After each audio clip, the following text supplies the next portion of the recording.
Hey there, City of Heroes fans. The day you've been awaiting is finally here. It is E3, and as Statesman promised, I'm going to show you all the latest and greatest of the game. So there have been a lot of great changes in the past few months, and this is the start of letting the cat out of the bag, as I said on the website. So let's start with character creation. Now, as before, we had origins. Origins determine where a super being gets his power. Well, instead of having the 7, we've collapsed them down to 5. We had 2 basic origins, which essentially were the same, that is, technology. The same thing with magic. We had the mystic relic and magical power. So we collapsed them down, simplified them to 5. The other thing we've done is remove the number of powers and all the other various limitations and advantages that those origins gave. Instead, what we've done is we've given them origin bonuses. Now, these origin bonuses affect the types of awards that players will get while they're playing. Now, I'll get back to what these awards are in just a little bit. Now, the second thing a player does is he chooses his archetype.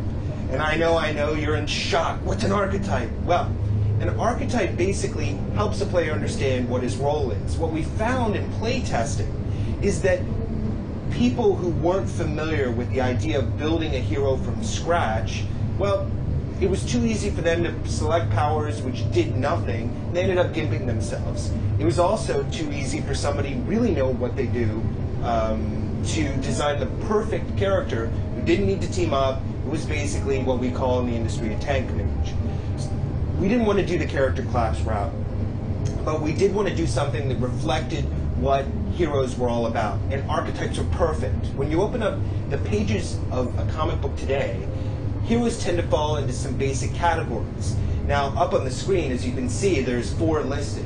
The first is the blaster. This is the guy who's great at offense, but if you just tap him on the head, he goes unconscious. So he can hurl things at a distance, and he's really good up close, but you just can't take it. Then there's the defender, who's a long-range support specialist. Doesn't like to get into hand-to-hand. The scrapper is the best at what he does. The scrapper is amazing in hand-to-hand combat. He's very good. He can last a while. But lastly, there's the tanker.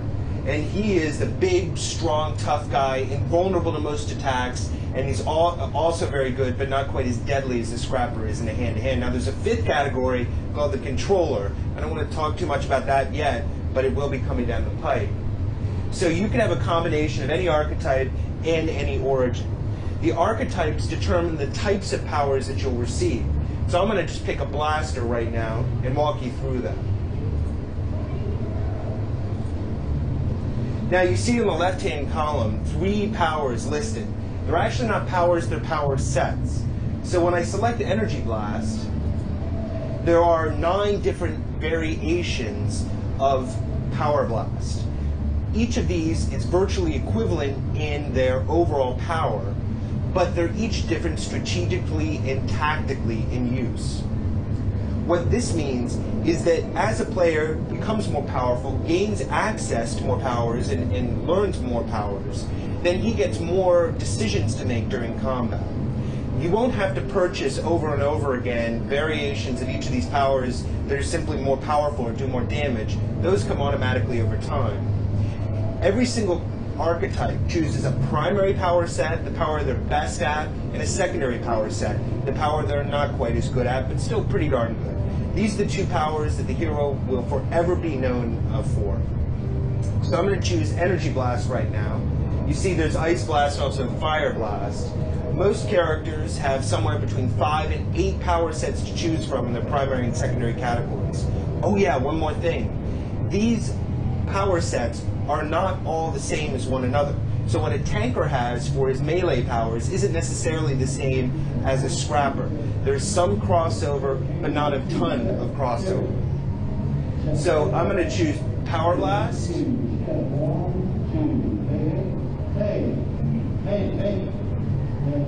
And now I'm going to choose a secondary power. Super Strength. Now, Super Strength brings up a really good point. We don't have attributes anymore. Everything is reduced down to the powers that hero has. So if you want super agility, you actually choose that power in either your primary or secondary power sets. So I'm choosing a Super Punch and an Energy Blast.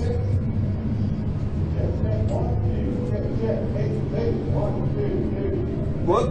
Now, as before, we have 3 variations of avatars. That hasn't changed.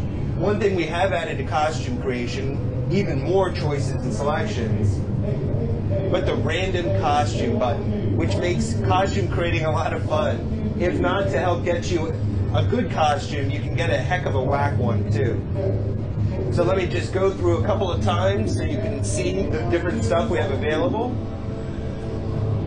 That looks good. I'm going to go right into the game and show you a little bit of Paragon City and what's changed.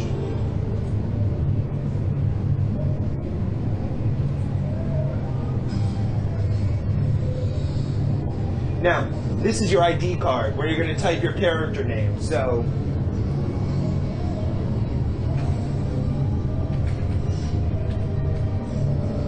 now, you have both your name, that's going to appear above your head, and then you have your nickname. This is going to be what appears in people's group windows. The various bits of information about the character over time gets put onto this ID card. And see that background slot? At the bottom, that's where you can enter text about your origin. People can click on you and read about that origin at some point whenever they like.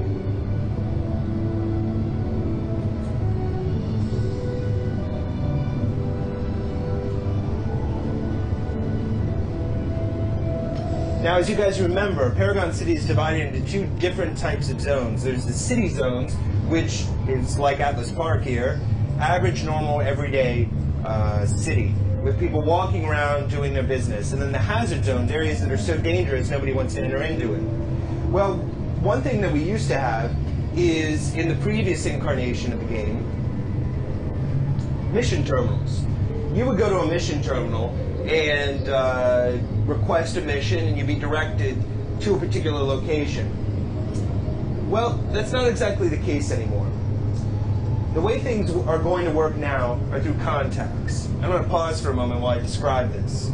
Contacts are essentially people that you get to know throughout the city, NPCs, newspaper reporters, professors, scientists, police officers, your snitch in a back alley, whoever it is.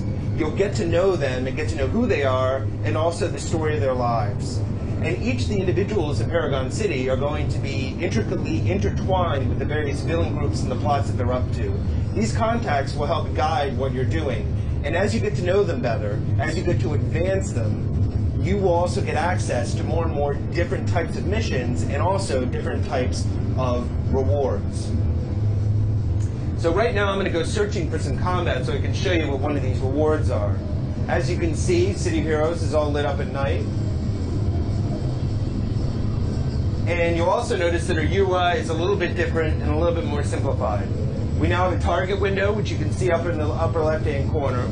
And the hit points and endurance and so forth in the tray has been streamlined. As before, every single screen you can move around without a problem. So I'm just playing around with some of the dimensions. And I'm pretty sure we'll find something just around the corner.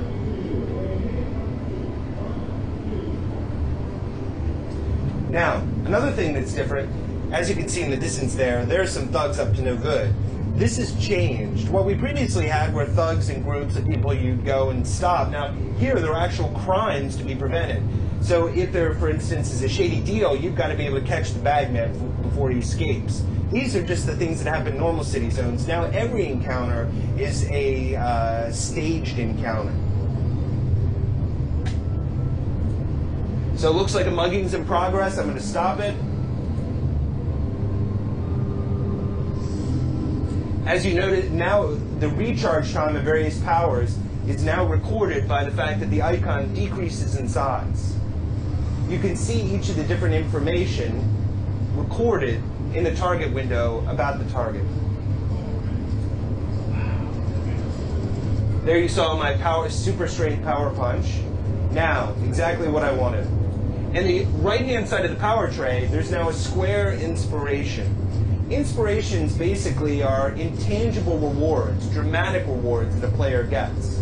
So in this particular case, it's find a weakness.